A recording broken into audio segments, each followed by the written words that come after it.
लोकतंत्र के इस महत्वपूर्ण पर्व का जब स्मरण कर रहे उस समय ये भी नहीं भूल सकते कि आज मुंबई में हुए आतंकी हमले की भी बरसी है।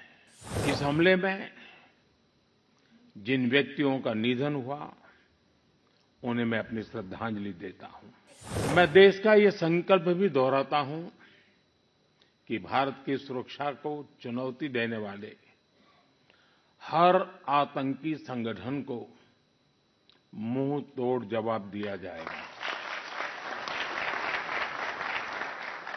हमारा संविधान हमारे वर्तमान और हमारे भविष्य का मार्गदर्शक है।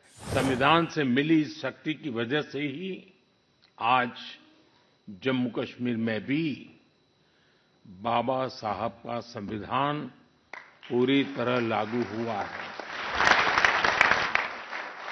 साथियों, हम लोकतंत्र के इस महत्वपूर्ण पर्व का जब स्मरण कर रहे उस समय ये भी नहीं भूल सकते कि आज मुंबई में हुए आतंकी हमले की भी बरसी है। इस हमले में जिन व्यक्तियों का निधन हुआ उन्हें मैं अपनी श्रद्धांजलि देता हूं। मैं देश का ये संकल्प भी दोहराता हूं कि भारत की सुरक्षा को चुनौती देने वाले हर आतंकी संगठन को मुंह तोड़ जवाब दिया जाएगा।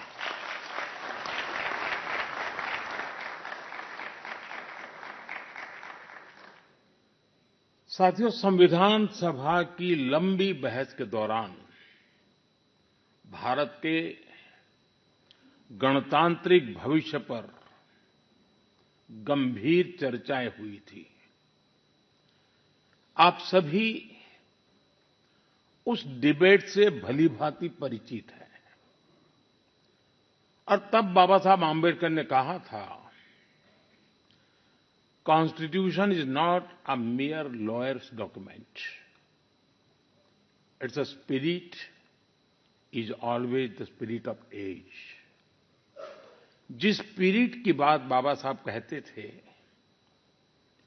वो बहुत ही अहम है। देश काल परिस्थिति के हिसाब से उचित निर्णय लेकर हम संविधान की समय समय पर व्याख्या कर सकें, ये प्रावधान हमारे संविधान निर्माताओं ने हमें दिया है।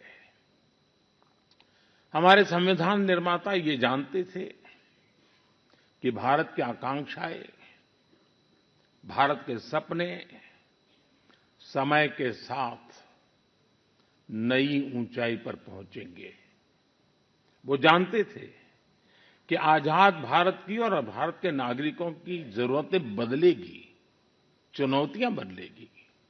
इसलिए उन्होंने हमारे संविधान को महज कानून की एक किताब बनाकर नहीं छोड़ा, बल्कि इसको एक जीवंत, निरंतर प्रवाहमान धारा बनाया। साथियों, हमारा संविधान हमारे वर्तमान और हमारे भविष्य का मार्गदर्शक है।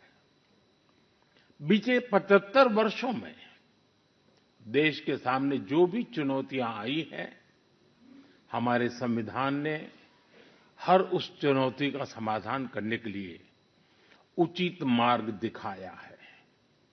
इसी कालखंड में आपातकाल जैसा समय भी आया और हमारे संविधान ने लोकतंत्र के सामने आई इस चुनौती का भी सामना किया।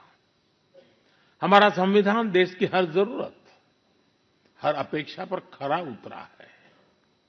संविधान से मिली इस शक्ति की वजह से ही आज जम्मू कश्मीर में भी बाबा साहब का संविधान पूरी तरह लागू हुआ है।